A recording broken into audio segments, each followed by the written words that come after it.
Well, hey, y'all. It's CEO Drive Her. Welcome on this Wednesday evening. We're going to dive right on into it. And as you can see from the title, they're building data centers for what you refuse to steward. Again, they're building data centers for what you refuse to steward. I need you to stop renting access to your own life. Now, this is a passion of mine. For years, I've been explaining to people how uh, you're going to have to pay for access. Access is going to be vastly expensive. And a lot of times people didn't understand what I meant by that. But I think now society can clearly see what that entails, what that actually is.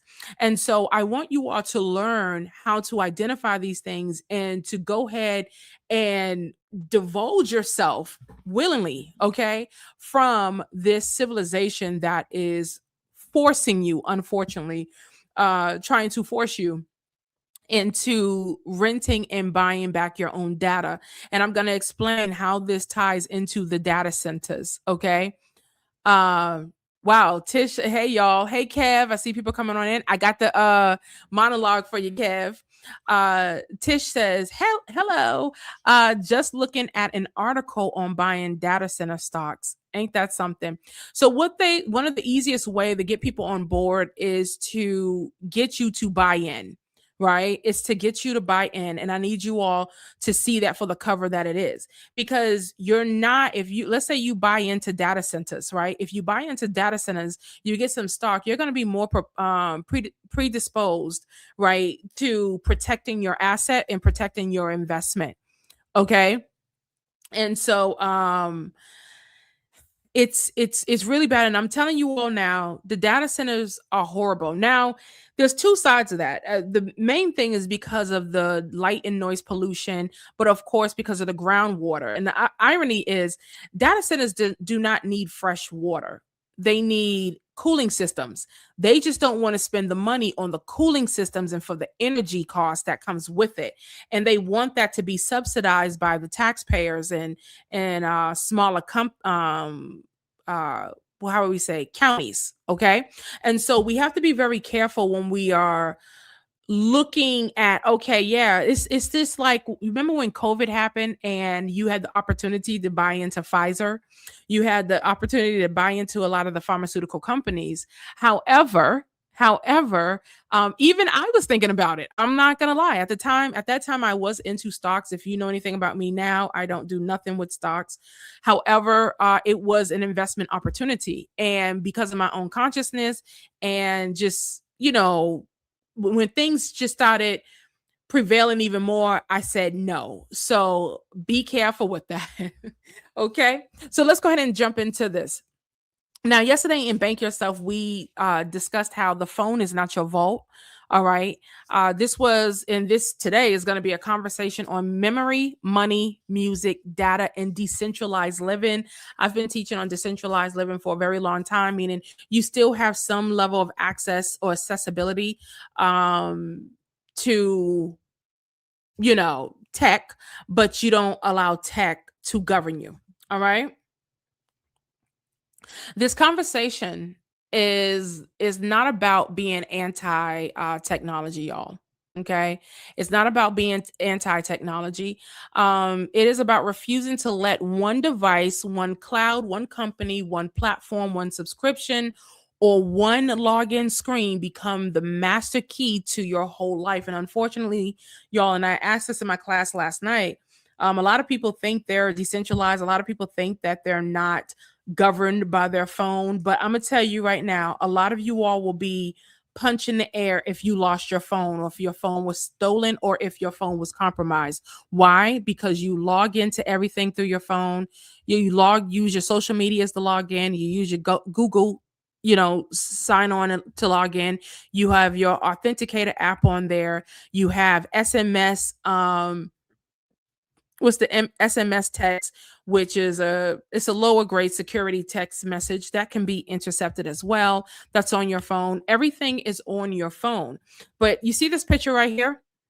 This picture right here shows you the data center. and it shows you. This is you over here, over there, over here, all over here, right? And this is you being funneled into the data center. Here's the thing, they don't need your body. They just need you to keep putting things in your phone. They just need you to keep logging things up through your car. They just need you creating more accounts. They just need you to subscribe to another email list. They just need you to sign up for their coupon email list. You know, one of the things I find it really disgusting. Kroger's really bad about this. Kroger has it now where, and they trick you. So when you go around and you might buy some things and you see that there's a sale sign, where the sale sign is primarily for digital coupons. And the digital coupons means you have to create a digital account. Okay. Outside of the Kroger card, you got to create an account. And this is another way that they're ciphering your data and they're curating things around your buying habits. And I'm telling you now, do not sign up for the digital coupons. I don't care how good the coupons look. It is a funneling mechanism. And the minute they get hacked, you're compromised. They're reselling your data. You have to understand this is big business. Digital currency in this context is real. Digital, as we call it, digital data could actually be perceived as a form of gold. It's a form of digital currency. And this is something that the majority of people just don't get and they don't understand. You have no idea how important your data is. It's so important that they will build all these data centers.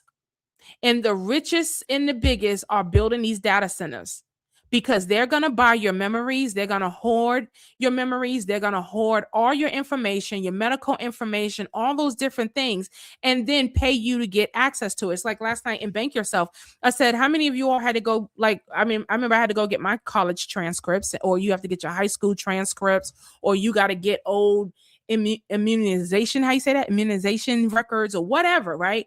And they're like, oh, well, that's down at City Hall, or that's down that school. Like my high school got torn down, so you have to go to a certain place and get it, and then they're charging you for that. Well, imagine that on steroids. That is what is about to happen, and I would dare to say that is what is happening now. Okay, that is what is happening now. If they are willing, listen, if they are willing to build massive data centers to store your information, why are you unwilling to learn how to store your own? And that's what we're going to cover today. Why? Okay. That is the whole live. I want you to ask yourself over and over why, when I show you what we're going to discuss today and we start discussing it, I want you to ask yourself those questions. And I'm going to tell you something. The main thing is the curse of convenience, ease, all right, and laziness. Because all of us, you have to understand something. It was just what? I don't know. How old? Because I'm 45. So y'all have to understand something. And I know it seems ancient, but there was a time a phone number was only 7 numbers. It was only 7 numbers. Do y'all remember that? Do you remember there was a time you didn't need the first 3 digits of an area code because that area code was for the whole state? Do you remember that? Georgia had 1 area code, right? That was 404. Boston had 1 area code. That was 617, right?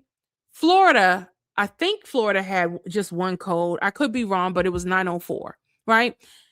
And then all of this started getting massive. We used to remember phone numbers. We used to have Rolodexes. Remember the Rolodex?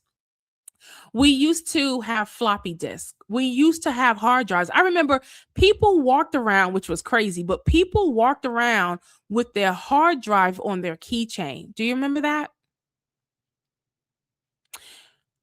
We have to go back to that. And the people that are going to be decentralized, well-governed, and not slaves to this new system, okay, was NYC 212. I thought it was 2. No, I thought it was 718. I thought New York was 718. But there was a time we did this, y'all, and we did it effortlessly. And guess what? Records were well preserved. They were well kept. They were well stored. They weren't damaged. They weren't stolen. Okay. You have a higher probability of someone stealing your digital information than stealing your physical paper information. First of all, people don't read. People coming in your house don't come to read. They don't want to read through documents. Okay. They don't even know how, most people don't even know how a filing system works. Do y'all understand how powerful that is? Do you understand how powerful it is to have a filing system? Most businesses don't even operate off of a paper filing system. Okay? Something I do, I go to the library. And so I do a challenge where the library, the reading time is very short. And I just got this new book. And it has, I think, around 300 pages, right? And I have to return it by July 1st. And when you go there, the only thing they have it's still archaic. You have a computer. The computer tells you what section to be in. But then you want to know what's crazy? I love going to the library. I go to the library. I love going there. I know the book I usually want to get because I've already researched the book, but these are books I don't want to buy yet. And these are like really, really, really old books. And so I'm like, let me read it first and then I'll decide if I'm going to buy it. And so I do that, and it is so refreshing being able to go to before we used to have to go to an index, but the index now is on the computer. The you type in the book title, whatever. It tells you where, if it's in stock, and then it tells you what area it be in. And don't you know, I find it very quickly. And these are, and I mean, it could be in, this is a regional library, so it's huge. So, but I know my areas, I know where to go, I know the vicinity it's in, and boom, I find it. And you have to understand that is a lost art. And because we don't want to slow down, because we don't want to, everything is like, I don't know, we do everything like it's a threat and like we have to do it at the speed of light, and we don't. It's okay if you got to turn around and pull out a file or a folder or what have you.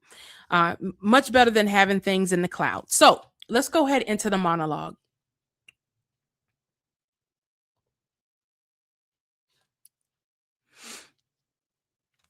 Why are they harboring your memories? Let me ask you something. Why are they building data centers for your memories, but you won't even build a folder system? Why are you storing your photos, your videos, your voice notes, your search history, your buying patterns, your going back to the Kroger, the Kroger digital coupons, your business records, your preferences, your routes, your contacts, your documents, your habits, your moods, your music, your receipt, and your family history. But you won't even take 1 weekend to organize what belongs to you. That should bother you. Not because technology is evil, not because the cloud is useless, not because every device is bad, but because somewhere along the way, we stop being stewards of our own lives. We handed over a photo album. That photo album is now in your phone. We handed over a music library that's now in Spotify or in Apple Music. We handed over the business records. And I remember back in the day for music, we had LimeWire, or we would just scrape from our CDs, put it on a desktop or on our device, and then put it on an MP3 player or an iPod. Okay. And guess what? You own the music. They don't want you owning anything. That whole saying of you will own nothing and be happy, guess what? That's not coming. It's already here. It's already here. Just like when you buy a house. When you buy a house, you still have to pay taxes on that house. It could be paid off for 50 years. Go ahead and stop paying taxes on it. It surely won't be yours. The music you buy, if you buy it through a streaming device or whatever, you're borrowing it. We don't have Blockbuster anymore. Okay, at least with Blockbuster, you could go there and rent it. Now you can rent it for a good amount of time. Now you rent it in HD for $12.99 or $14.99, and you get access to the movie for what, 3 days? Craziness.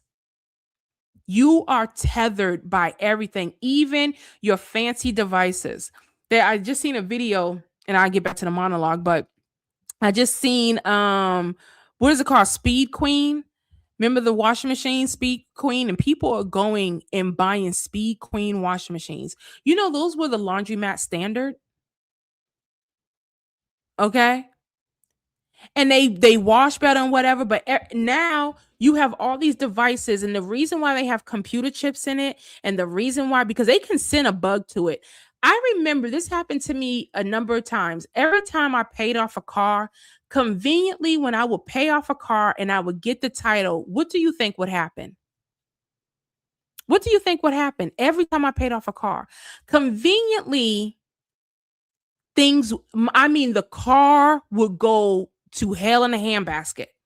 I remember one of the cars I had, it was a beautiful Chrysler Sebring with a sunroof, black leather seats, and it was like a royal blue. It was bad back in the day. You couldn't tell me nothing in my Sebring.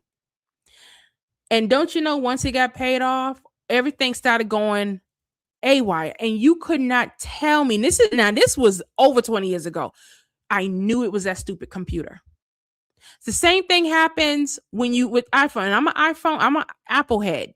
But we Apple heads knew better. When they send out a new upgrade, or they have a new device or whatever, what do they start doing? They start sending out things. In my opinion, they start sending out things that corrupts your device so that you're forced to buy a newer model. Ain't that something? So the same thing happened with the Frigidaires. The same thing happens with your washing machine and dryers.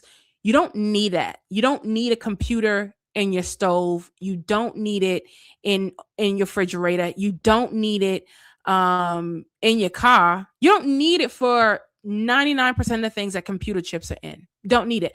I have an MP3 player. Matter of fact, and I'm gonna pull it up. I'm gonna pull up some of my archaic devices. I don't need a computer chip. The most it has is Bluetooth if I want to use that. Doesn't have no Wi-Fi connection. I can go anywhere deep in the woods, do whatever, put on my little, it's light as a feather. That's the only thing I gotta worry about. It's so light in that, it's not heavy. So I gotta make sure it doesn't drop. But devices and technology have worked, clocks as well have worked just fine without computer chips. So understand, we're already there that you own nothing and you'll be happy. Okay. Come on, Ant Dog. He says, I feel so empowered when I watch my DVD player. I've been looking for one, and I only thing I'm dreading is connecting it to my flat screen. I'm like, oh goodness, I don't want to do it. But I'm getting me a new DVD player. Absolutely. Absolutely. So back to the monologue. We handed over our photo albums. We handed over our music library. We handed over business records.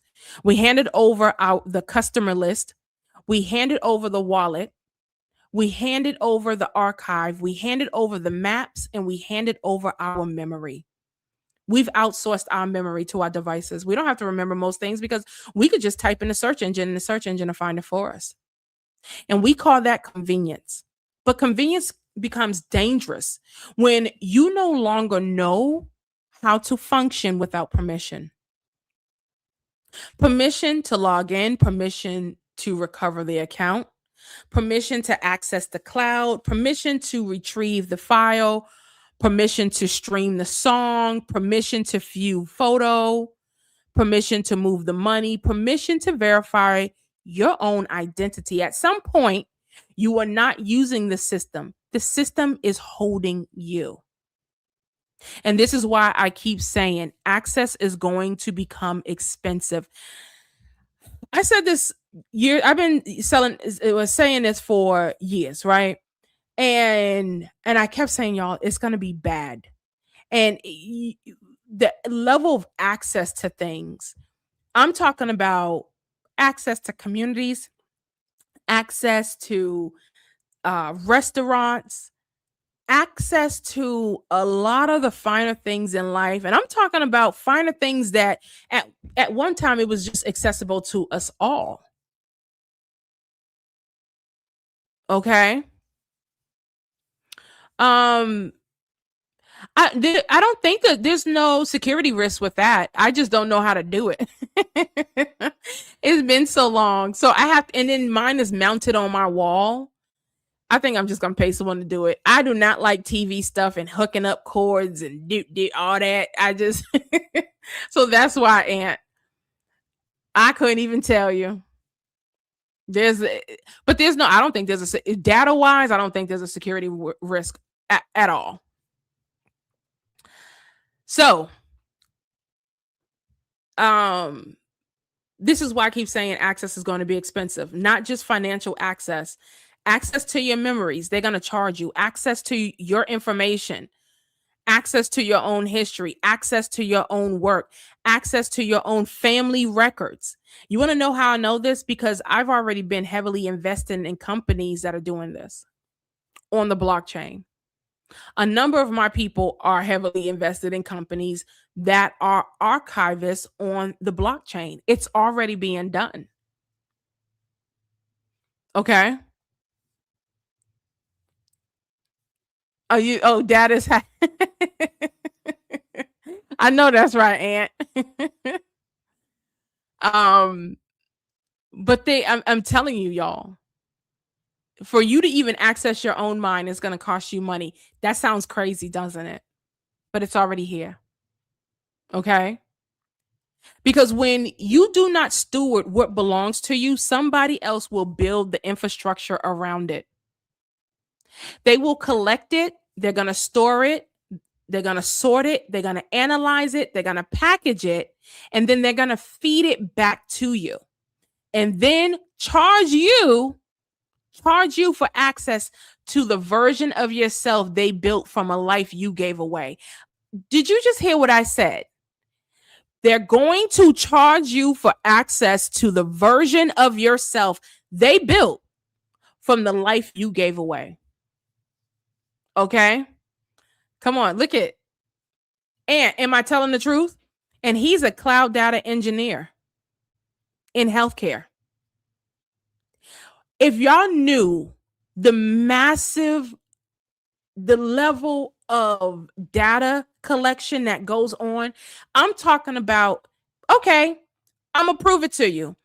There is I think it's is it the Loop or the Whoop, right? It's this device you wear and it pairs with your phone. It listens to you while you sleep. Whatever you do throughout the day is listening to you, is doing all these different things. You want to know one of the features of that device? You want to know one of the features of this device? It can tell you how many times you talked in your sleep. It can tell you how many times you farted in your sleep. It can tell you how many times you had heart palpitations. It can tell you when you stopped breathing. It can tell you all of this data. Now, when you have a device that'll tell you how many times you farted in your sleep, and people's like, oh, that's cool. It's going to give you okay. What do you think your devices are doing now? When you don't go in and change the settings and it's reading what's going on in the background and here's what you're doing. I remember one time there was something going on with Amazon and Ring. And because there was my Ring, I remember Amazon, and this is, oh my goodness, this happened like 3 years ago, 3 or 4 years ago. And Amazon, and they was deplatforming people like myself who were like anti-vaxxers and election deniers and all kinds of other stuff. And I remember I had to write, oh man, I went off on them. Now all my stuff got restored, but this was the day I never bought another Audible book from them. I never bought an ebook from them. I did none of those things. Let me tell you what happened when I got deplatformed. If you had any books on Amazon that was against the government or against vaccinations, you was deplatformed. I was one of those people that got deplatformed. And I had, mind you, this was my business account.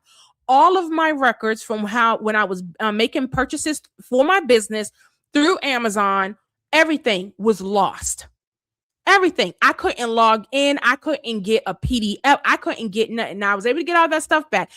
But let me tell you something. When that happened, everything went down for me. I used to go on walks. I would listen to my Audible accounts. couldn't listen to my audibles. I went in to go make purchases on Amazon, couldn't do that. I went in to try to use my Ring camera. I could not do that.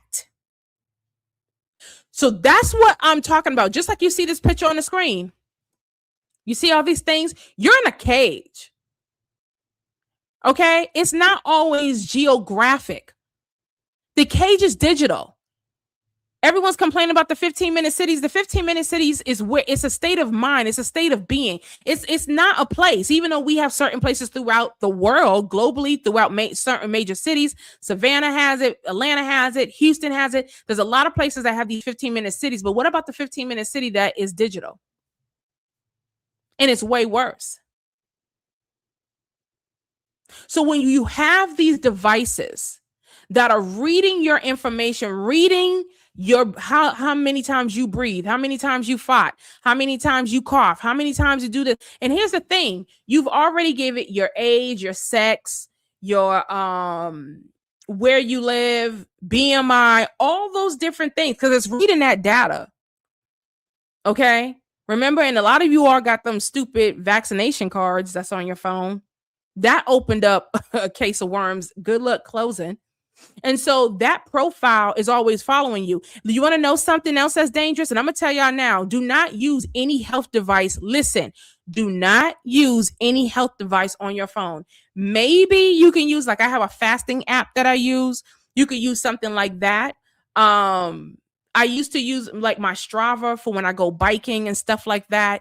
I stopped using my Nike app. You want to know why? Because from your login and the information you put there, and then tied with your public information, and a lot of time is already tied to your email, they're selling that data. One of the scariest things is they sell that data to insurance companies. So when you go to get an insurance policy, you're going to wonder why your premium is so high. You're going to wonder why you go to get a life insurance policy and you're charged a different amount, because that data has already been outsourced to other people. So when you go and you say, hey, I want this kind of insurance, or I want that, you already upload it freely, because they do updates every other day. And they say, hey, we're building out our AI model. And hey, we may use this. This is the one thing you want to look for. We may use this with third-party services. Okay, they're selling your data. So when they, in a split second, when you go to get insurance, when you go to get something, or you try to go get a job or whatever, these are the dark backside of the web.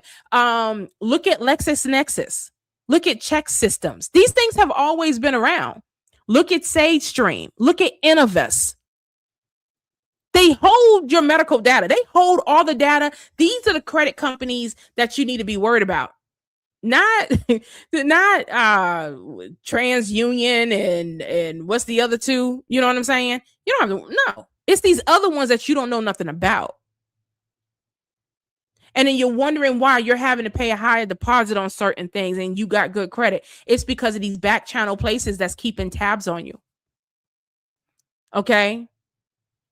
You need to disconnect from everything. Take these apps off your phone. Do not allow these things to read your data on your phone, because that data that you put in there, you've already said, I am a willing participant. You can use my data for third-party services, and they're going to sell it. And your name, your email address. And if you think, oh, it's just a regular email address. This is the reason why every once in a while, Google keep asking me, do you want to leave your address? Nope. But they're always asking you to update with your address, to update with a phone number. Your phone number is a dead giveaway. And they now have a new law that's coming out with the FCC. Whereas if you buy a phone, and I'm the burner phone queen, even if it's a burner phone, you have to present an ID. They have to scan your ID and put it in the system so they'll know who bought the burner phone. You dig? You got to ask yourself why. It's disgusting. So they will collect it, they will store it, they will sort it, analyze it, feed it back to you, and charge you for access to the version of yourself they built from the life you gave away. You gave it away. That is why I'm calling this my decentralized life. Not because I am trying to go backward, but because I'm trying to come back home, right? Back to memory I can hold. Music, I actually own. Money, I can govern. Files, I can store. Photos, I can print. Tools that do one job without calling my whole nervous system into a feed, because the phone is not supposed to be your vault. A cloud is not supposed to be your only archive. And your life is not supposed to be, or not to sit behind someone else's login screen. Okay. So tonight, I want to talk to you about the tools, the mindset, and the stewardship required to take pieces of your life back. Not perfectly, not fearfully, not performatively, but soberly. Because a 15-minute city is not just a location. It is what happens when your whole life requires permission from a centralized system. And many people are already living there. Mhm. So let's get into this real quickly. Okay.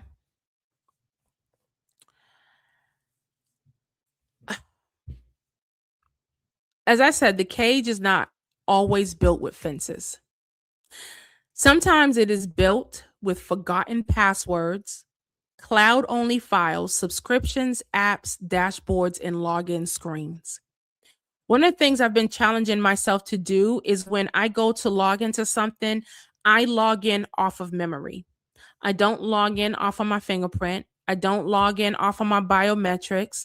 Unfortunately, I did have biometrics on my one of my iPhones. I took that off. I disabled that. Um, I don't log in with, you know how you can just press Google, or you could press, I don't have social media. So it gives you the option to log in with Facebook, your Facebook account, or to log in with something else, or Gmail or whatever.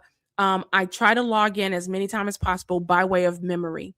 So if any point I have to access something, I want to build the muscle memory by typing it in. Okay. Now, I know some people is like, oh goodness, no, I got to write my passwords down. You need to do things to strengthen your memory.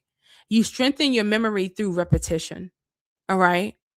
That's one of my favorite parts of the brain is the hippocampus. And when you nourish the hippocampus, which is through good sleep, valerian hops, magnesium glycinate, okay, um, vitamin D with the K2 and the M7, GABA, okay. There are teas, green tea is really great with that, with the polyphenols. Nurture your memory. Okay. When you start to nurture your memory and you start to build off of that, it becomes strengthened. Read books, y'all. Read. We don't want to read. You sit there and listen to a podcast for 4 hours and listen to gossip, crap on the internet, but then you won't sit there and allow your eyes to be guided on pages or on a journal or in a newspaper. You have to read. When you don't use a muscle, what happens? It dies. It dies. Okay. But why the more that they're making it simple for you and harboring your memories, right? You got to ask yourself why. Data centers prove your information has value, y'all. It proves that your information has value, so much so that they'll come and buy your land for $10 million and build a 5 million or 20 million or 300 million data center. Why? Why? Why? Do you not? That is a very powerful question. Why? Why are you allowing them to value you and your data more than you value it? More than you value it. I don't think you know how sinister this is about to get. Because when they roll this out and they have their Black Swan event or whatever the hell they're going to do, right? When they have this and you nice and comfortable And then everyone is scurrying around trying to get their memories, trying to get documents, trying to get all these different things. They're going to have a solution, and the solution is going to come to you at a cost.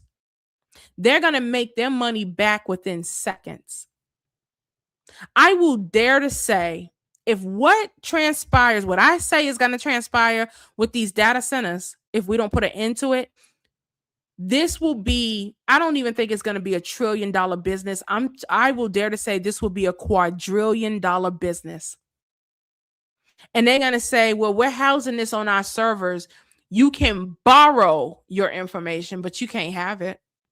It's like when you go to the library and there's that genealogy aspect. Like one of the regional libraries I'm by has genealogy. It's on the first floor, right? And those are all archive files. You ain't taking nothing out of there. You can look at it. Like the Smithsonian or the National Museum, you can look at it.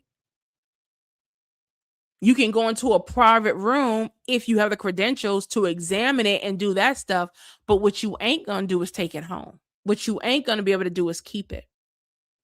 And I dare to say that they're going to have, because you handed over your information, they're going to claim proprietary ownership of your data. They're going to be, in light of his death, the Clyde Davises. If you know, you know. They're going to own your stuff in perpetuity. Forever. Your family won't be able to come and claim nothing if you don't get out of this matrix now. Okay? Let's see. Gen Z are using iPods instead of the instead of the phone, and to cut distractions while listening to music. Price of iPod has gone up. Yeah, and you only can buy. I said if Apple wanted to revolutionize themselves, they will go back to selling the iPod. But they're so greedy after this AI, and they need to go backwards. Okay, y'all, you can get MP3 players very cheap on Amazon. Get them. Get them. You understand me? You could actually use old iPhones. Okay?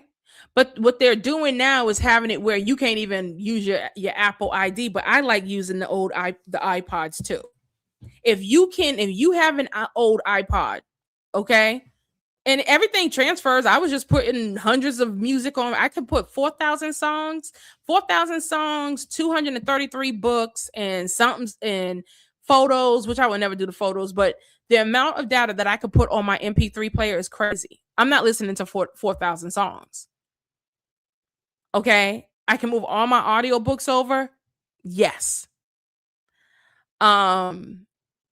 Ann says, I own 8 hard drives that I've stored my side projects, business tools I built, as well as course material, cover various tech and trades info.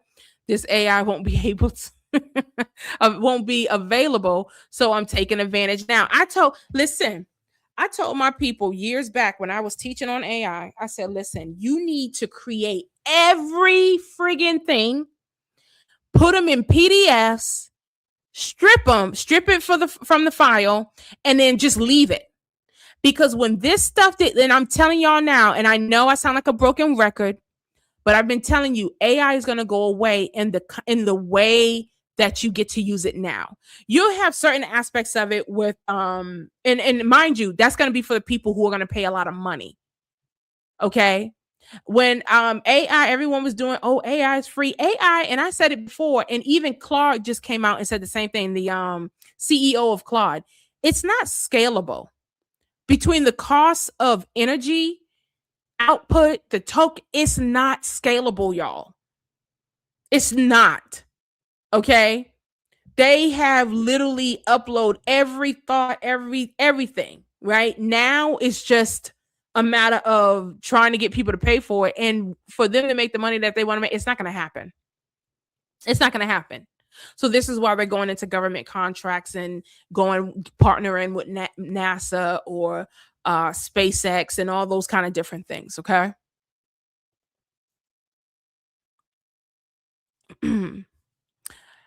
Hello, Kim. Question: what if you have not even used or entered info into the cloud? You have, you just don't realize it. How you doing, darling? You don't realize it. So it's not about just the cloud. It's about them storing your data in a cloud by default. This happened to one of my devices and I had no idea. And somehow it was with one of my Apple devices. I didn't ask Apple to do that. I didn't want it to be in a cloud. I always put things on my device, right? On my device, on my phone. The reason why they're doing that is because they want you to eventually have to pay for cloud storage.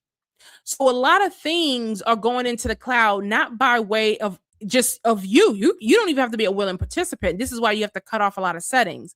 But a lot of data that you upload, whether into Google, YouTube, Facebook, all of that is going into their cloud servers. So all your information on Facebook, that's in a cloud on their server. Most likely, I think AWS, right? I think they use AWS. Someone correct me if I'm wrong, but I'm almost pretty sure it's AWS. Okay. Like all the big wigs. So you know how we have a social media go down or something and you can't access your social media and what have you? It's because the cloud that most of the time is that cloud has either been come under attack or that's down. Okay. So I hope that answers your question. The best way of doing it is making sure when you're putting things on your phone or on your devices that you're not tied or tethered to the internet. Shut off the internet. And that's how you do that. Okay. They are, Julia. They're raising the prices massively. And I told people, I remember when ChatGPT was free, and I told people, I said they're going to charge outrageous rates. I said it's the only way, and it's going to have to price out a lot of people. For AI to work, it's going to have to price out a lot of people. Okay. Once they get everything that they want. All right. So the phone became the centralized life hub. Okay. Matter of fact, I think I have a image for that. Let's see.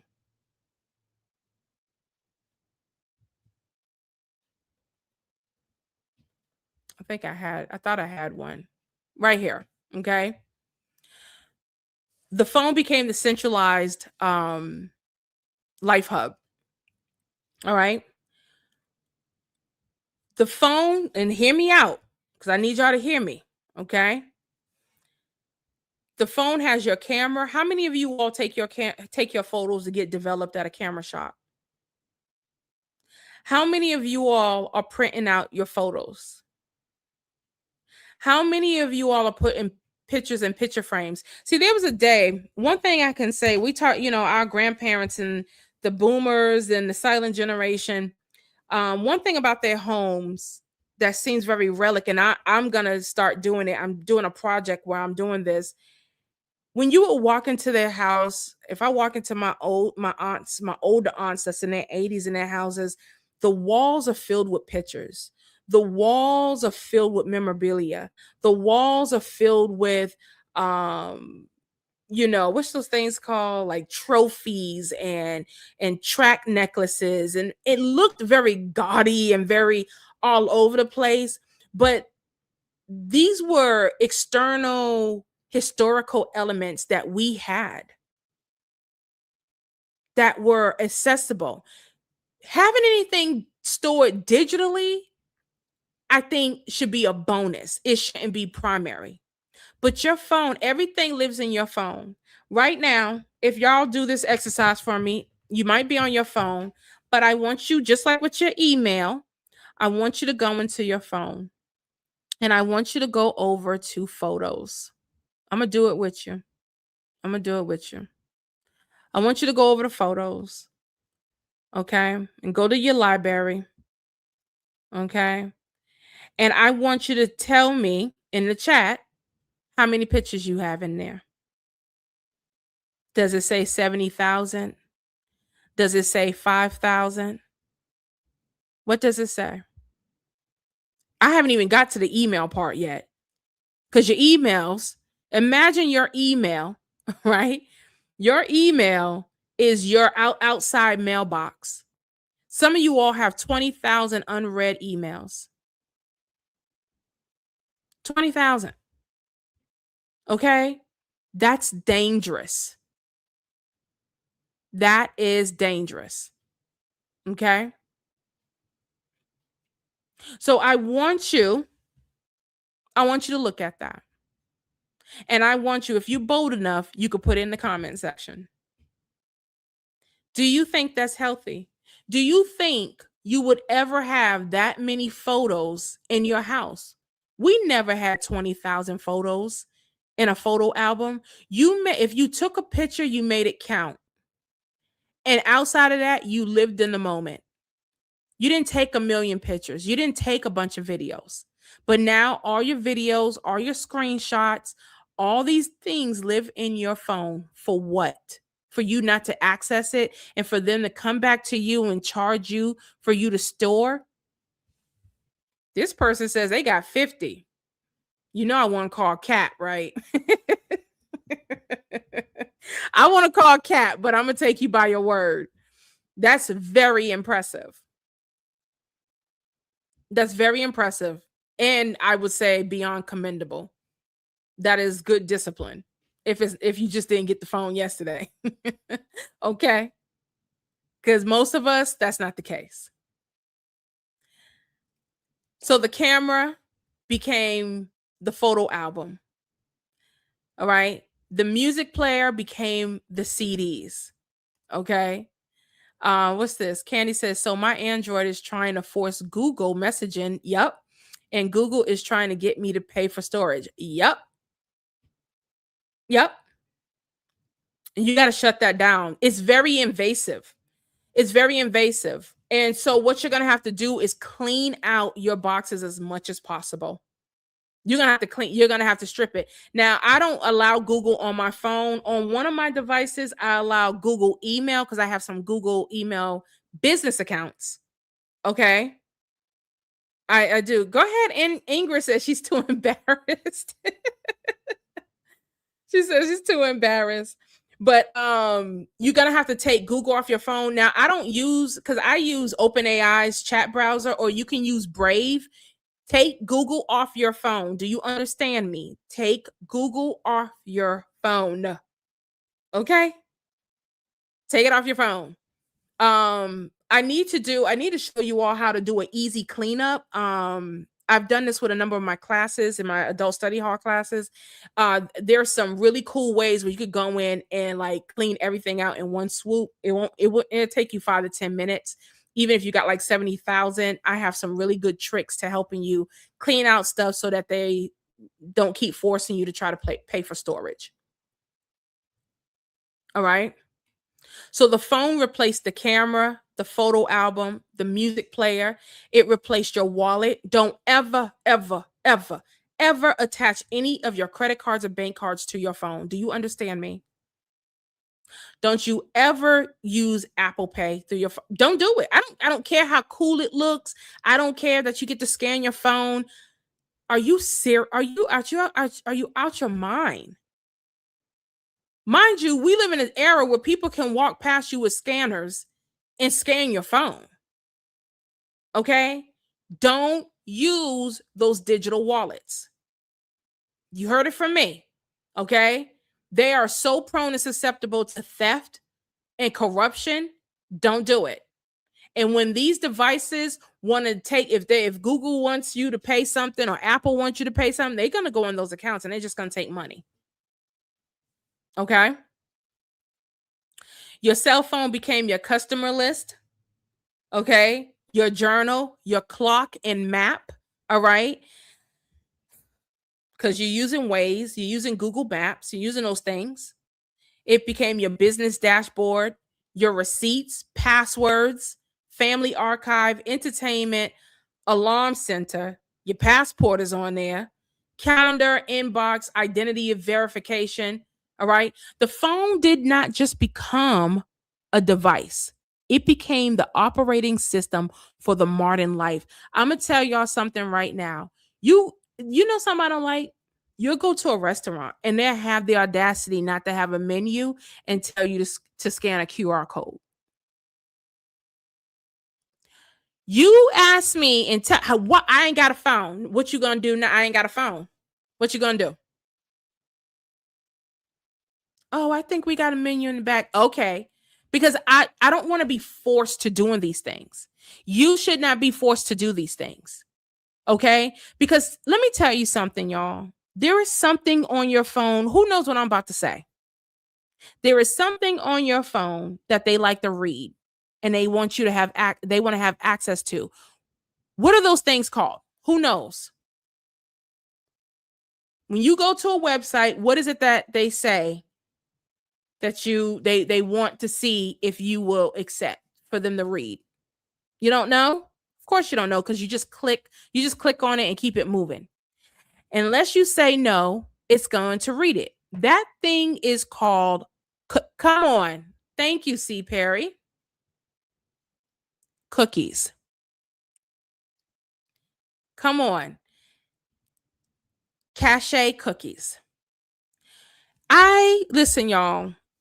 And I know I'm one of my clients. We had a meeting today and we were sharing screen. I'm gonna make fun of her.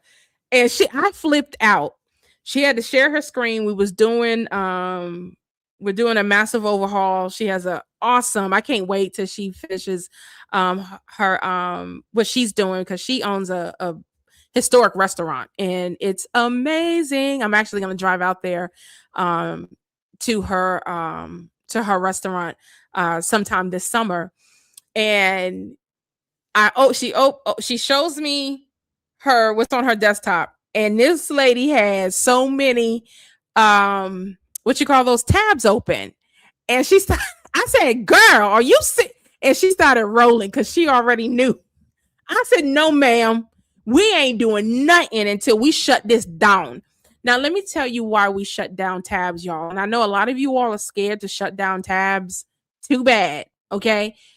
When you're not, sometimes even if you don't close it down fully, they're reading everything that you're doing. So they're reading your banking, they're reading where you're going, where you're shopping, and it's reading the cookies. You need to go in and clear your history I would say on a weekly basis. You need to clear your internet history. You need to clear your cache. We call it cache cleaning. Okay. You need to clear that because when you clear that, let's say Mac will show me when Google was trying to read some of my stuff for whatever reason. Somehow Google would venture in, and mind you, I don't even have Google on my desktop. And it'll show that they're trying to read something or trying to access certain data. They're always reading your data and scrubbing that data, y'all. Okay, come on. Rena says she does that weekly. Okay. You have to do this on a regular basis. And it's more important than ever that you're clearing your histories, you're clearing your caches, and close your tabs. When people, whether they're walking by your house or surfing the internet or whatever the case may be, this is how people can rob you of your data. Because if the site gets compromised or something and it shows that you have an open tab or what have you, they can scrub your data. So close your tabs, okay? I need y'all to do that. Please close your tabs. Anything that becomes your only operated system becomes your single point of value, and we can't have that, y'all. We can't have that. One of my faves, cameras, memory custody. Cameras, Polaroids, and printed photos. I have a Canon, I have a Kodak, I have a instant camera, I have plenty of cartridges and printed photos. This is something that I've been doing a lot of. Matter of fact, I think I can actually pull up a picture. I think I have one on my desktop. Hold on. Let me go to image file. Let's see. I'm doing it for a blog that I'm writing. And of course, I can't pull it up. Ain't that something? I have to convert it. Well, y'all will see it in the blog. Um, but I have a dumb phone, a smartphone. It looked like the Jigabug phone. I'm gonna do a whole thread later on, and you'll be able to see those devices. But I've totally, and listen, the more, as I got into cybersecurity, the more I did in tech, the more I got further and further and further outside of tech. I understand why Steve Jobs didn't allow his kids or any of those people in Silicon Valley. They don't allow their kids to have a cell phone. They don't allow them to have an iPad.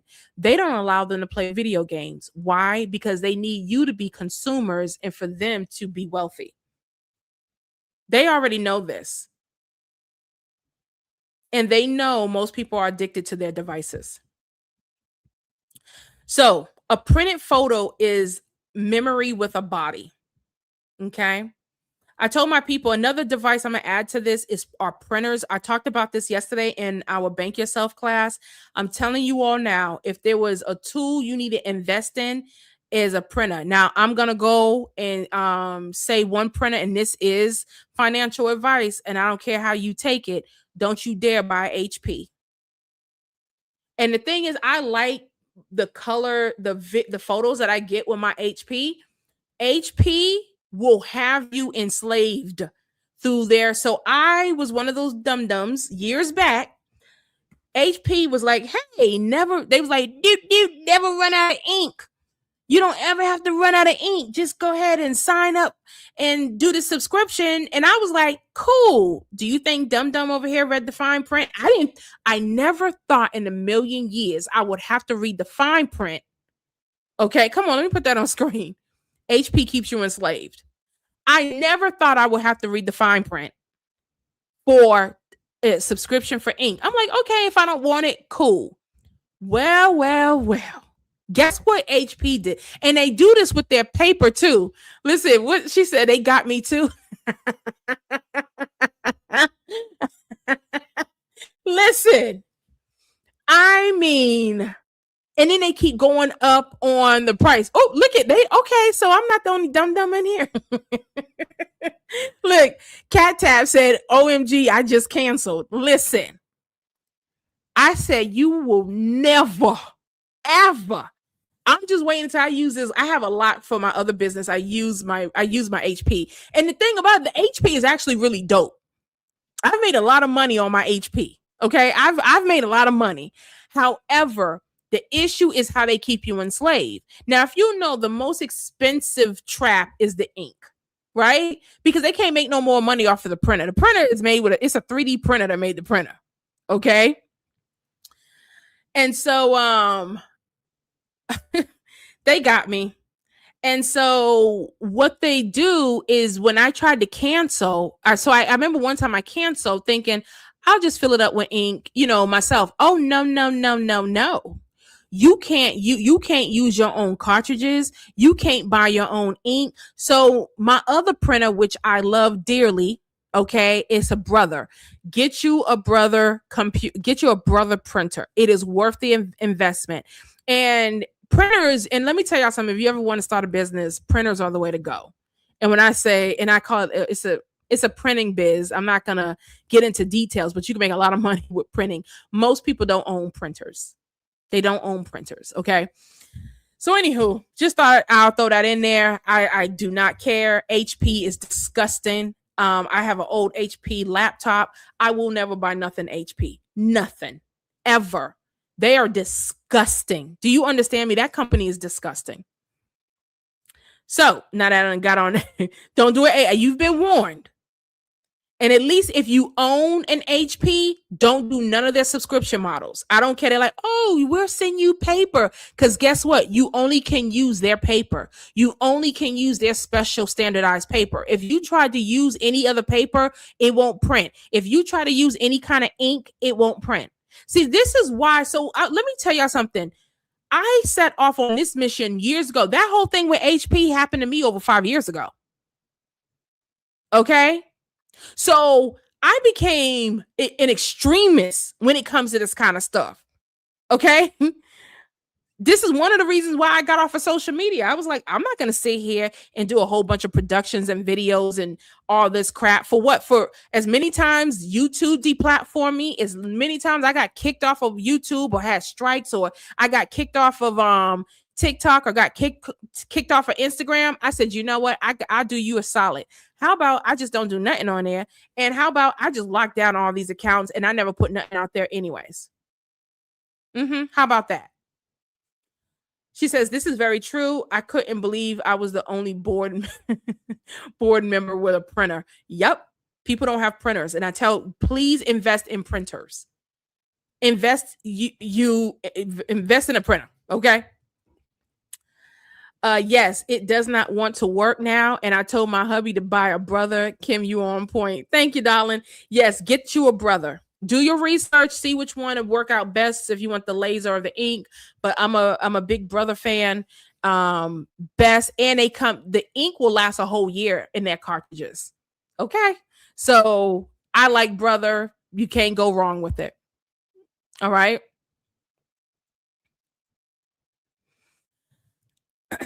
So where's I at? A printed photo is a memory with a body. Okay. Not every memory needs to be cloud dependent. Okay. Printed photos become family evidence. And I'm really big on helping my people become archivists, right? Photo albums are a form of archives. Your library does it. The hospital does it. Your city government does it. They're doing it with data centers, but you won't do it for your own home because you're like, oh, I'll just log into my account, until you cannot log into your account. Until they say, and I'm telling you right now, when all this stuff comes back up, they're not going to give you access to your stuff. They're going to give some people access, but they're not going to give you access unless you give them your ID and your social security and you sign over your intellectual property. You think do you think that's far-fetched? Because they're already doing it. So do you think that's far-fetched? Because I ain't lying. Limited film makes you intentional. Make it count and become disciplined in this, okay? In storing your records. When I know I can't take 500 pictures, I become present before I press the button. And this is why I think we need to go back to box cameras and Polaroids, or you could get you like a Canon digital printer, not printer, what you call it, camera. You can do that. Okay. Yes, cloud photos are convenient, but printed photos, they testify. And let me tell you something. You're going to be mad the day you go storing all this stuff in the cloud and then you can't access it, or worse, it gets stolen or it gets lost. Now, music custody is a real big one, and y'all better get out of this whole music monopoly if you can. So you want to get MP3 player and a Sandisk. All right.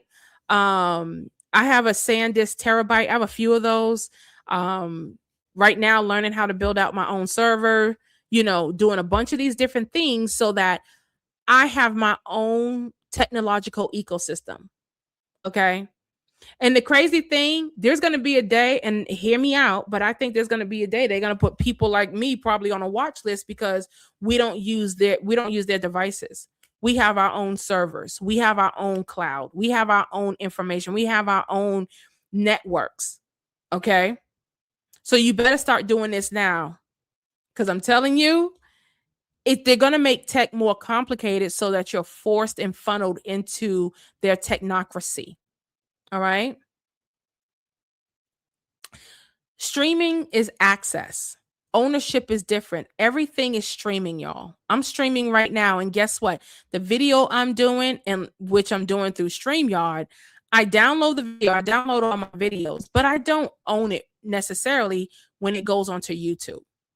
Because YouTube can use it for whatever they want. YouTube can strip it. YouTube can remove it. So if it's on their platform, though it's my data, guess what? Technically, they still have full ownership of it. Okay. This is just like doing a 360 deal with a label. Okay. These people have no other way of making money. They have no other way of existing. They have to exploit other people. Okay. Oh, look at, and guess who just woke up? My printer all of a sudden is making noise and adjusting because it's listening to me. Yes, I just went through the this ID mess to get access to my Robinhood account. Yep. And they do that intentionally to say, hey, or is this you trying to access your account? Well, if you want to access, you got to show us your ID. They're trying to see if you moved. I need to change my driver's license. I ain't doing it until they figure something out. They keep saying, oh, we can't find your address. We can't find your address. And I'm like, and now mind you, the address is on the same street as the DMV. That's the crazy part. It's literally like around the corner, but they're saying, oh, we can't find. Okay, bet, because they want to get you into that real ID, and I refuse to get a real ID. You know that it's called REAL. I don't know if some of y'all probably you got that and you don't even realize it, but that's not it. That's no bueno. Okay, so owning music files create independence. You have no pings, no emails, no alerts, no apps and feeds. Music becomes devotional and purposely curated. Remember when we used to make our own CDs? Do y'all remember when we used to make our own playlists? Now I ain't gonna lie, the AI playlists be banging. The AI playlists be hitting sometimes, right? Because it knows how to curate a really good playlist for you. And not saying you have to give that up. I'm just saying it's just a fact, right? One of the things I've been doing, so I make a lot of my own music in Suno. And so I made a bunch of songs. If y'all know, I've taught some classes on Suno. So I make a bunch of my own music. Okay. I am a producer, maker, all that. Okay. I make all my songs on Suno. I like my music. My music be banging. Okay. I do some really good bangers. And I do them for my music is all centered around what I do. It's my faith. It's centered around what I like for workouts and all that stuff, because all the stuff out here is just trash. Everything is just vulgar. So I make my own music. Okay. I got a subscription with them. I can make thousands of songs for pennies. And so that's what I did. And guess what? I put those on my MP3 player. Okay. I sure did. Okay. And I listened to my own music. And guess what? I own my own music. Now, I'm not trying to make money off of it. I just want to own my own music. So if they want to keep music hostage, cool. What I did, I made my own. All right. I don't need the whole internet to listen to a song. Okay. I own music. Okay. Own music gives your nervous system a room with a door. Okay. You don't have to worry about it disappearing. Okay. Now, flip phones. Okay. Where's my flip phone picture? Did I put it in here? No. The flip phone, listen, go ahead and get you one. The only thing is it sucks for texting. It has the T9 keyboard. I have a flip phone and I love it. Okay. It's for text and calling. And here's the thing. There's no data service. None of my phones, y'all, have data service. My iPhone doesn't have data service. None of my iPhones for my business lines don't have data service. My primary business line is for talk and text, but primarily it's for talking. I don't do, y'all, if you know anything about me, I hate texting. So I don't do texting. And I like it. It's ancient. It's archaic. The numbers are huge on the keyboard, and you hear that? I'm gonna press the buttons.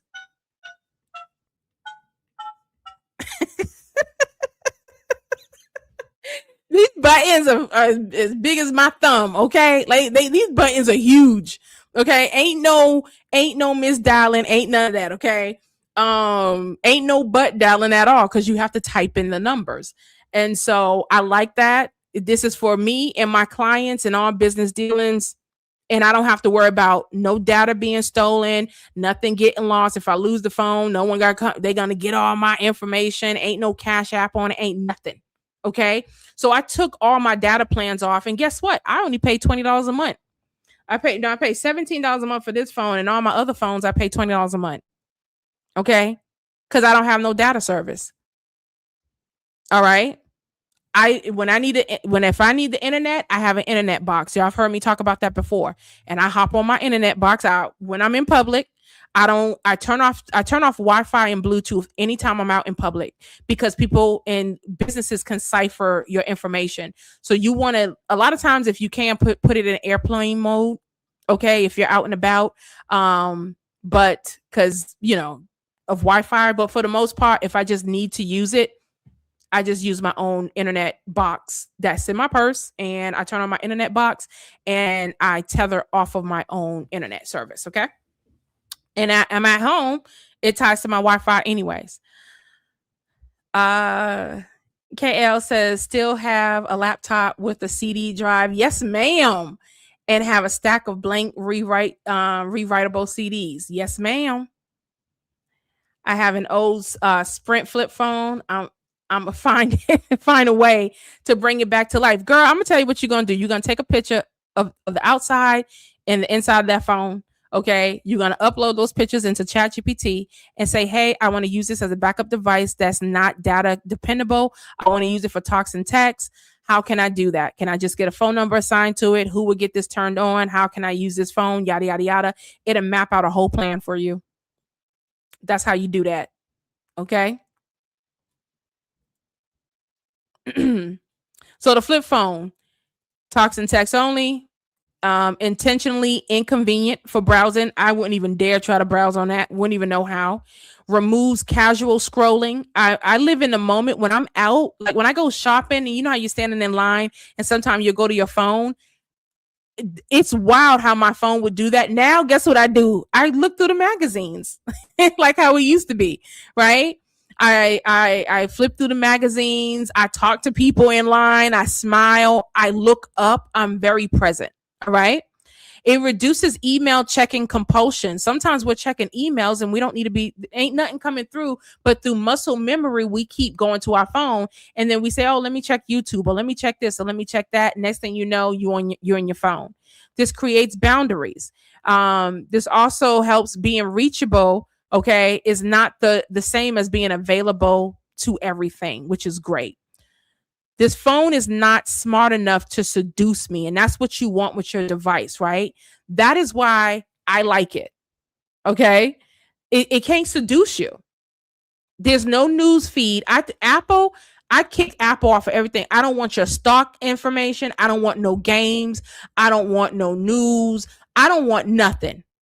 Don't know. I know if I want to know something, I know how to go find it.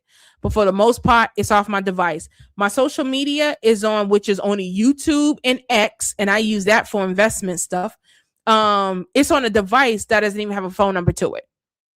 So when I'm out and about, I can't use it because I don't have social media on my phone. Okay. Now, financial custody, right? So this is like your cold wallets. Now, this is going to be foreign to a lot of you all. You need to get cold wallets. I'm going to tell you right now, you better get you some cold wallets before you can't.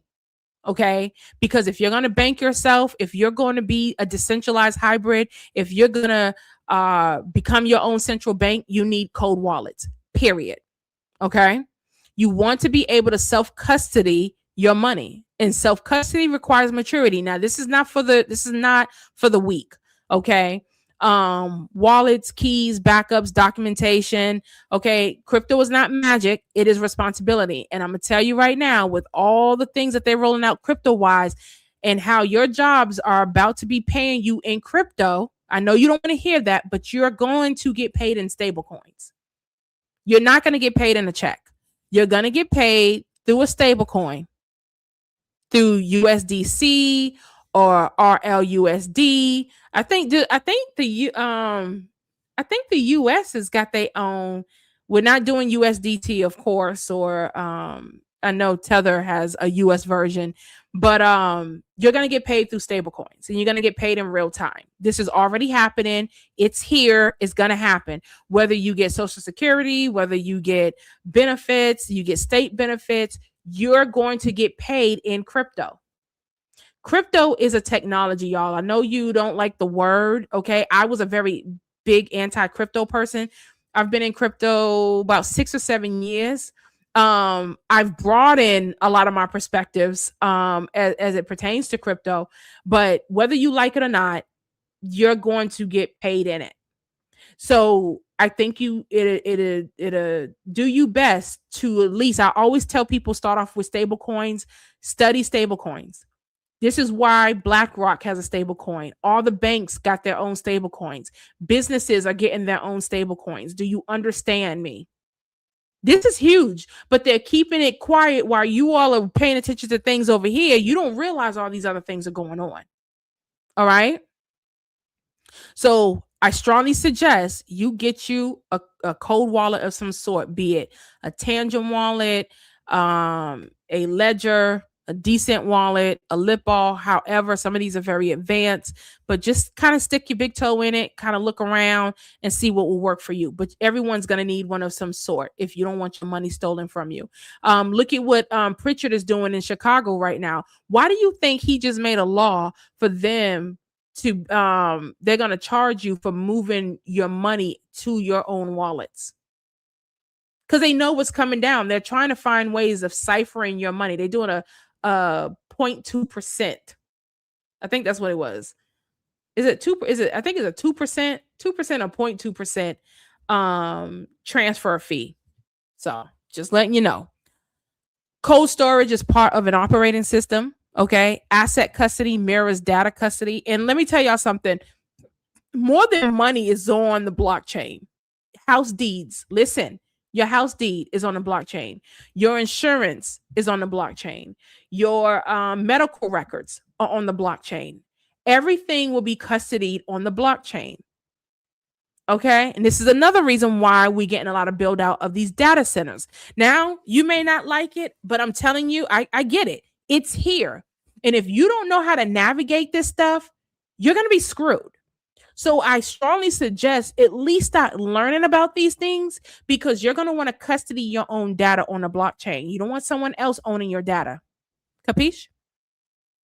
You cannot call yourself your own bank if you do not have the vault behavior. Okay? And for you to get into a vault, there is layers of security. Layers of security. All right? So no backup, no plan, no governance equals no sovereignty. And we don't do that over here. Archive custody, becoming the family or business archivist. This is something that I'm doing a lot with my people. I've been doing lately is helping them become their own archivists, right? Where they're using a terabyte, like a Sandisk. Have y'all been paying attention to the stock market with Sandisk? Have you seen the stock prices on tools, mind you, on tools that pertains to data? Matter of fact, let me pull it up. Data storage. Let me tell you something. I don't do stocks, but baby, that is Sandisk. Let me see, Sandisk. And let me show you how much they up. Y'all, Sandisk right now is up by 2,850%. On the stock market, Sandisk is $943.36. Well, I'm sorry, that was someone showing it in April. Okay. I invest in archive technologies on a blockchain, but if any of you all are in stock, I will go in the way of data storage on the stock market. Just saying. And I don't even like stocks, but I ain't no dummy. If you in the stocks, I will go that route. Okay. So if you had $33,000 worth of Sandisk a year ago, today you'll have over $1 million. Yep. Sandisk has went from $30 to $1,400 in 14 months, y'all. 4,600% return. And I think it's even more than that. Listen, Don't, while everyone else is trying to get you on like SpaceX and everything else, you gotta look at these archive uh tools. Another company I wouldn't do VHSs, of course. I wouldn't do VHSs. However, Polaroids, Kodak, okay, not Kodak Black, Kodak. Look, I follow Polaroid. I follow Kodak. I follow, is it Phillips? I think Phillips. There's a couple of other ones. I personally believe that those cameras are going, those Polaroids and box cameras are going to make headwinds. Okay. They're going to make massive returns. Flash drives are going to make massive returns. I think what would be a good idea is finding flash drives that have fireproof kits, right? So that in the event something happens, you know, you store the flash drive, it's always stored in a fireproof safe or something like that. It's going to be huge. Okay. People are going to go back to that. So, anything dealing with file storages, filing cabinets are going to make a huge comeback. Okay. If I had a certain amount of money, I've already looked into it, right? And I will go into metal proof, steel fireproof filing cabinets. I would manufacture that. Okay. Because data storage is gonna, I'm telling you, when everyone runs away from the internet, these things are going to skyrocket. If you're selling flash drives, if you're selling password notebooks, if you're selling Polaroid cameras, you can be an intermediary, you can be a third party seller or what have you. These things are going to be huge. Old recorder devices. People are not, I'm telling you, there's a video that I have on, I archived it. I'm gonna try to find it. And there's this guy where we're gonna he's talking about how we're gonna have this device apocalypse, and people are gonna throw away their phones, they're gonna throw away devices, people are gonna burn them, people are gonna want no parts of them when they find out just how, unfortunately, how bad it gets. Okay. A decentralized life requires an archivist. All right. It does. All right. You want to become your own memory archivist, your family archivist. A lot of you all are really good. Are you keeping track of the family history? My baby brother is actually good with that. He knows all sides of the family. Okay. He's like the family archivist, business archivist, financial, creative, learning, document, you name it. Same thing with photo albums, external drives, physical maps. That's another thing. Y'all need to collect the maps, okay? Because one thing when they rewrite history that they like to do, they like to redraw maps. You understand me? They like to redraw the maps.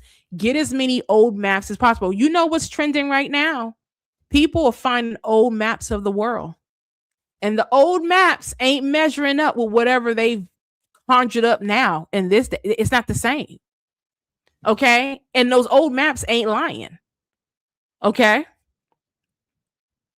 So, PDFs, inventory records, class notes, hard copy passwords, all these things. If you do not archive your life, someone else will monetize the fragments. And that is what's going on with these data centers and social media platforms and so many other data platforms.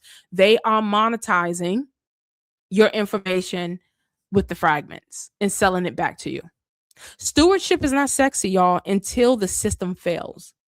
And then you're going to be running around like a chicken with his head cut off. Okay?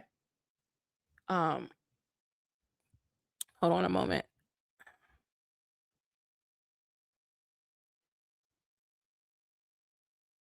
Oh, okay. I got to get back to that. Okay. So, the real 15-minute city dependency, all right? This is not just urban planning and not just a location or where your house sits. A person can be geographically free but operationally trapped, and that's what I'm hitting on, is you being operationally trapped. Okay? We don't want you trapped. And I'm telling you, they know, okay, because a lot of us moved out to the country. A lot of us are like, we don't want no parts of this stuff. We don't want this. No problem. We'll still entrap you digitally, where you have to use these devices, where you have to be surrounded with flock cameras, where you have to be able to sign into this and sign into that. Okay. We're denying that. Okay. A 15-minute city, right? Um, I know we've been covering those, and I know they're pretty scary, but I think they realized it was going to be harder to get everyone into 15-minute cities, so they're going a different route. Okay. The system does not have to lock your door. Okay. It does not have to lock your door if it already controls your access. Capiche? Now, when you build your own personal custody stack, okay, you want to take notes of some of the following. So, memory custody, what does that consist of? Printed photos. I want you all to create photo albums. There was a number of people in my class last night talking about they was doing photo albums.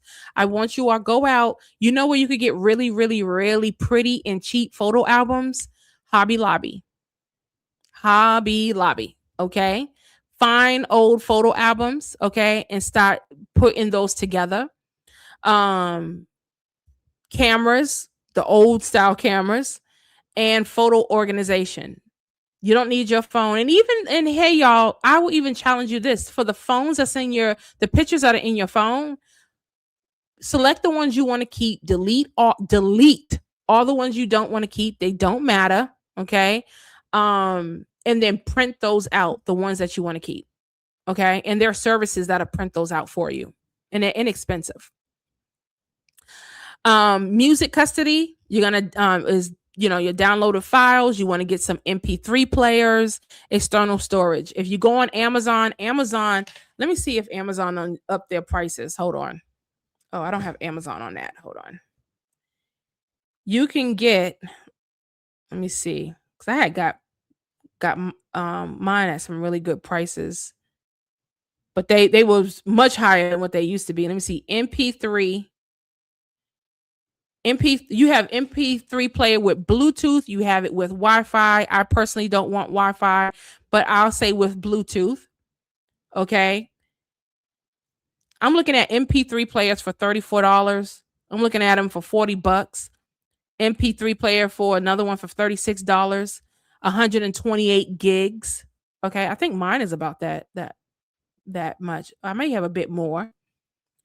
These things are cheap, y'all. There's one is 80 gigs for $63.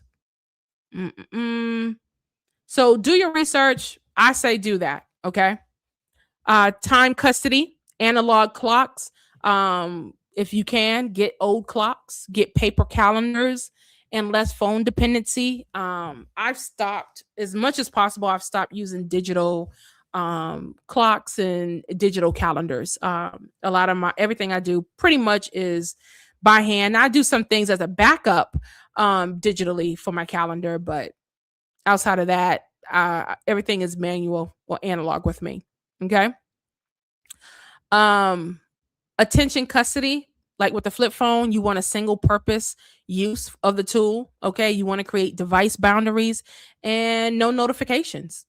Okay. I don't get no notifications outside of my email, and those far and few. So I get email sometimes. I'll get Stripe notification, and yeah, unless it's my bank or an email, those are the only notifications. Turn off your notifications. Okay. Yeah. I'm looking for some. I have the headphones I have allows you to plug into a device or use it Bluetooth, and for whatever reason it wouldn't work Bluetooth, which I'm like, that's cool. But I'm finding some old analog. Personally, I threw away all my Apple. I used to have the Apple headphones or headsets. Y'all know what I'm talking about? The Bluetooth ones. I threw those in the garbage. Mind you, I had two or three different pairs of those and threw them all away. Go look at the science behind those Apple AirPods that you put in your ear.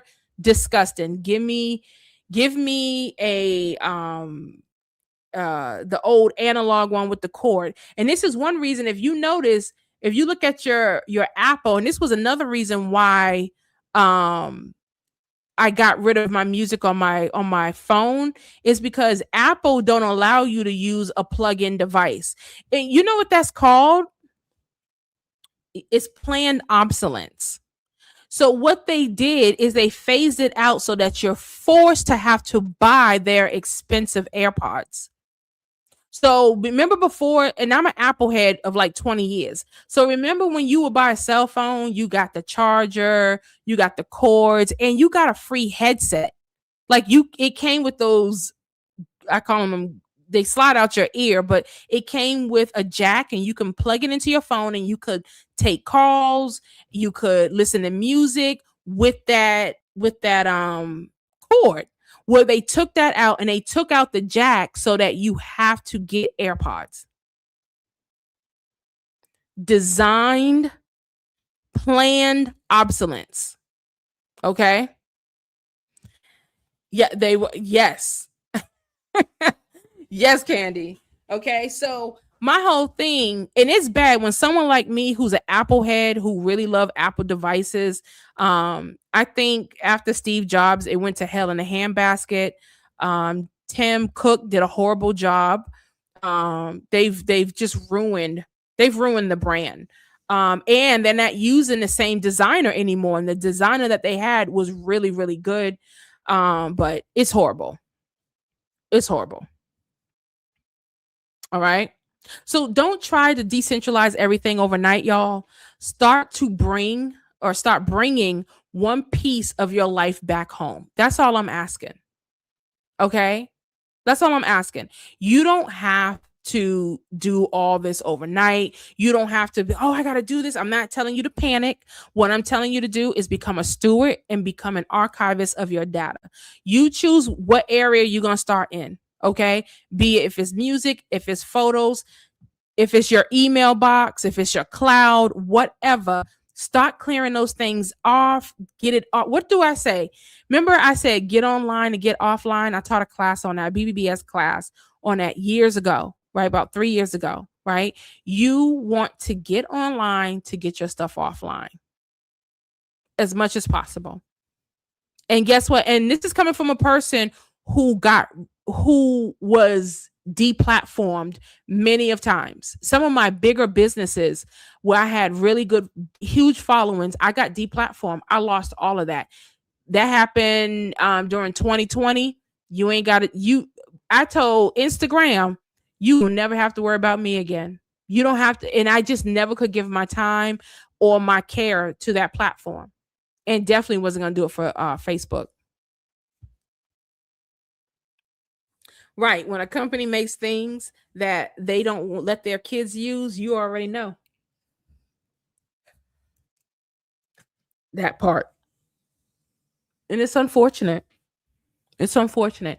You are doing all this work, you have all this data, and you all are letting data centers own your data.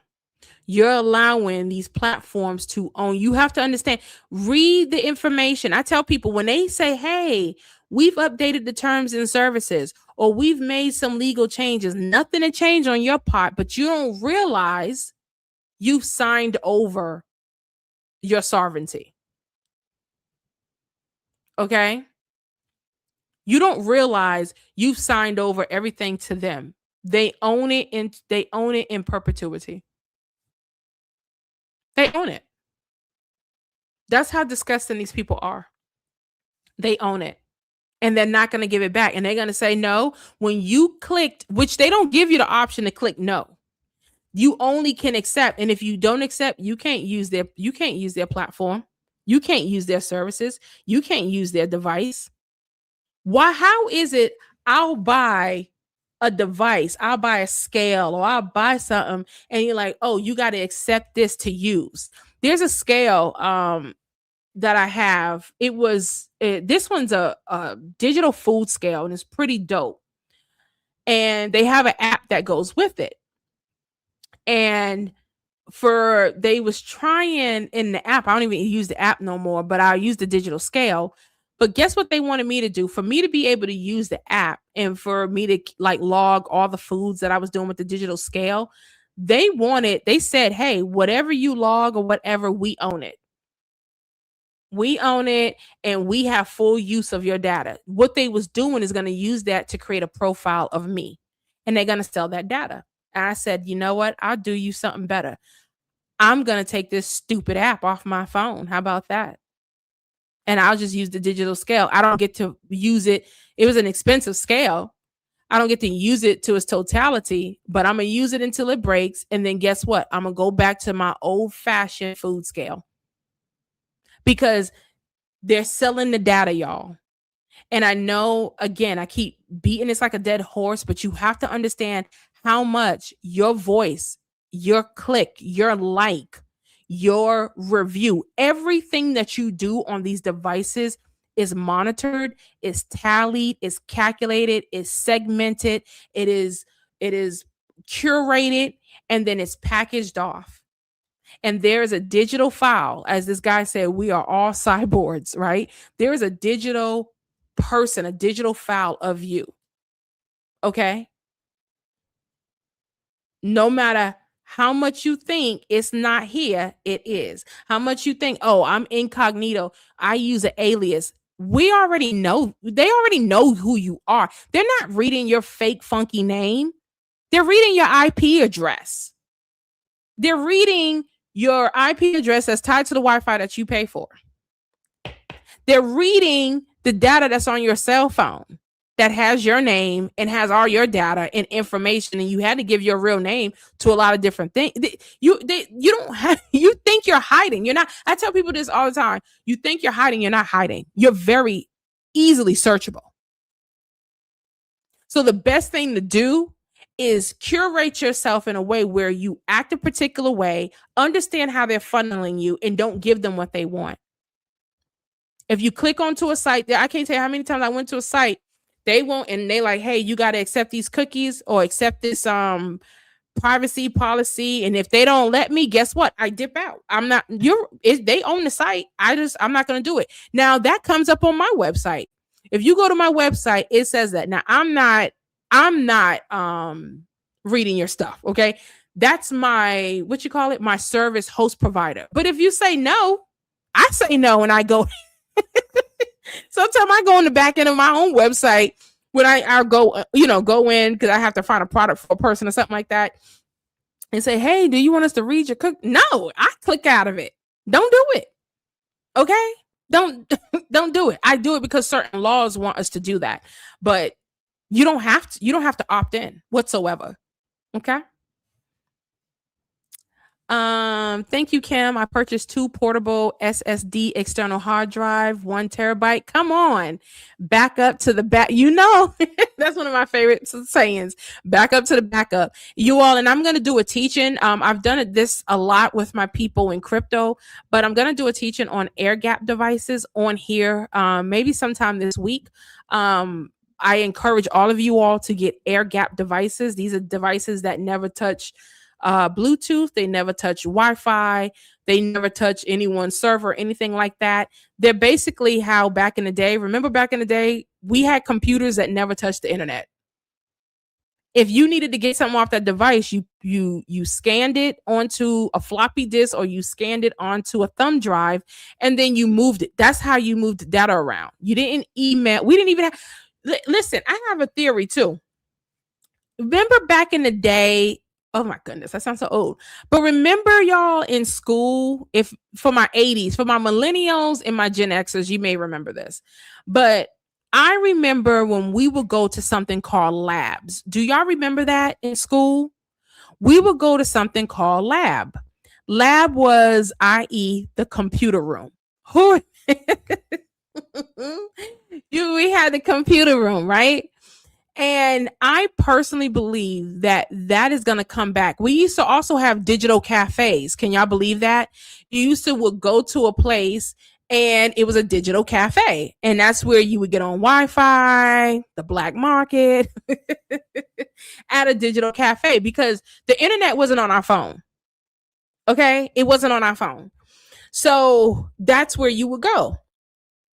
I personally believe, and I'm already envisioning this on my property, because I don't want Wi-Fi in my house. Okay. Unless it's my internet box, I don't want Wi-Fi connected to my house whatsoever. You don't need Wi-Fi for your security devices and security line. You don't need it. You don't need it, right? So I want to create a computer room, right? And this would be like you have a she shed. Well, this would be a space where all, like, if you're going to get on the net of some sort, have a computer room. And I think we're going to have that on a personal level where people are going to have rooms outfitted. That's in that room is where they do any kind of gaming, they do any kind of emailing. There, you're going to get to a point where you're not even going to email from your phone. You're not going to email from your phone. Okay. Because it's a mess. And so I think we're going to go back to having computer rooms. We sure are. We're going to have something called labs. People are not, like, it's already been proven. Like, if your Wi-Fi is in your bedroom, oh my dear Lord. Okay. If your kids are sick, make sure, if they're always sick or having issues or can't sleep, check where that Wi-Fi box is. Okay. There was this one family, there was a lot of issues with their kids. Come to find out, the Wi-Fi box was on the opposite side of the wall, right where their kids' heads were sleeping. And the EMF from our phones in these Wi-Fi boxes are toxic. And so I think the more people get educated on these kind of things, even me, like my Wi-Fi box is in my office. Okay. And there's been times I have to just leave. I have to leave my office because it would just be humming. I don't know. I got ears like an elephant. I could feel myself getting irritable, and I know it's because I've been in my office too long. And mind you, it's well ventilated, it's clean, all that, but it's the internet box. Okay, it's the Wi-Fi. So just thought I'd throw that out there. Yeah. So I need you to understand that they prize your information more than you do. Okay. They're building infrastructure around the life you refuse to organize. Okay. The cloud is not your only archive, and access is becoming the new rent. They're charging for everything. They're charging you all to warm your own seats in your car. They're charging you to access certain devices in your car. They're charging you, or making, if you don't want to see ads on your refrigerator, you're going to have to pay a fee. It's crazy. It's crazy. And I hope people just get ornery enough to say, you know what? We don't want no parts of this. Ingrid says, I keep seeing on Facebook that Cloaked Ink can remove your data for a fee. There's a couple of services I actually know about. If you want to strip your information, I'm actually gonna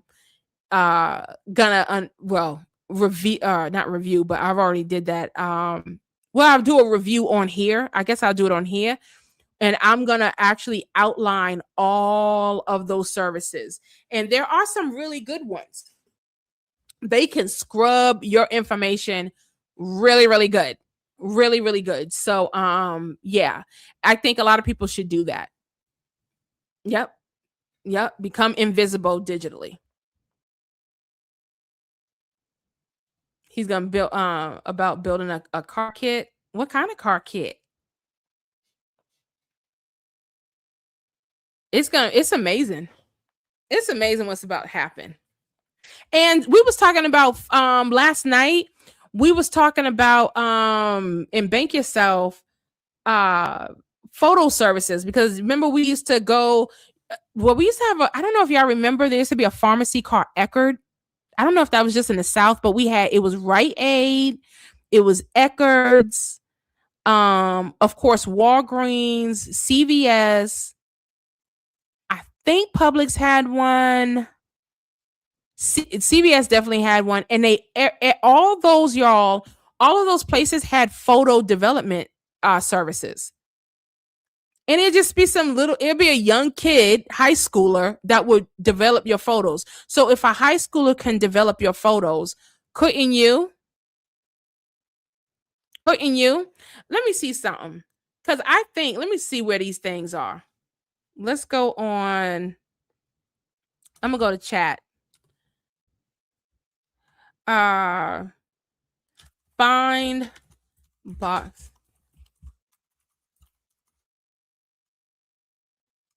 Okay. And I know for fact that some of my people was explaining last night that their CVS still develop photos. I was flabbergasted. Let me see. No, disposable.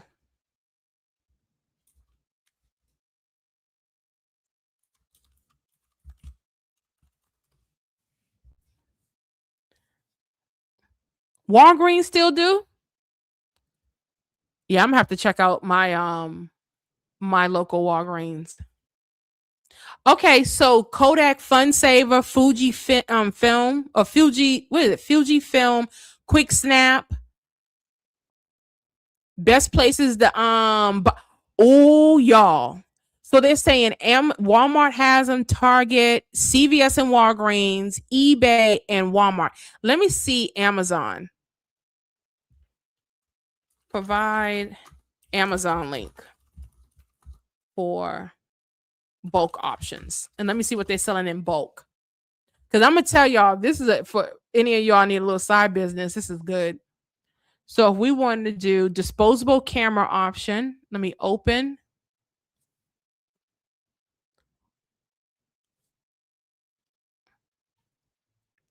Not bad. So they're $13.30. How many you get in the bulk? 35 millimeter. It's not saying how many you get though. Oh, you get 10. You get 10 for $132, y'all.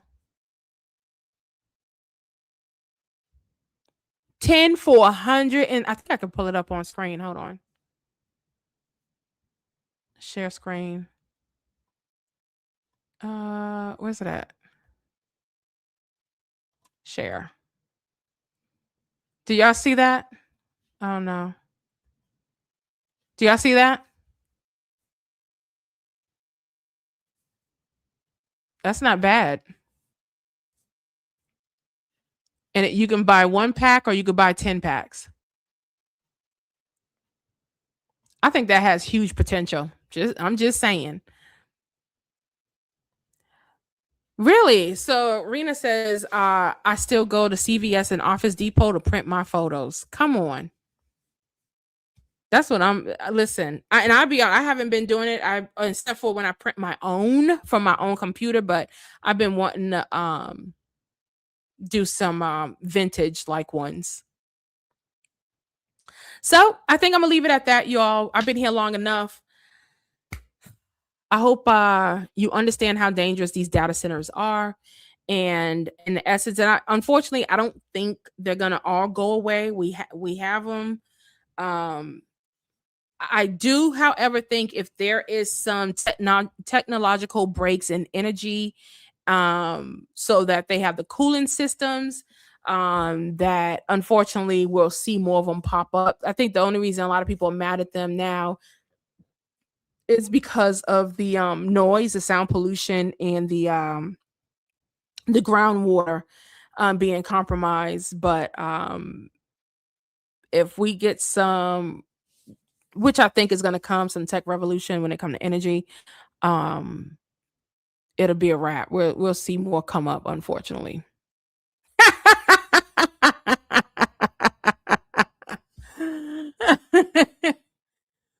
Oh, why? Look at Julia says, I pray the earth swallows them up. Oh, girl, you sound like me. You're harsh. Oh, man. Yeah. But in the interim, just make sure y'all protecting your data. Okay. So y'all stay up. I'll talk to you later. If you haven't liked the video, please go ahead and hit the like button. I forgot to ask, but just and look who's coming running in here. What's up, Mimi? Hey, Mimi. Mimi's like, yeah, it's time to get off, honey. All right, y'all. Bye.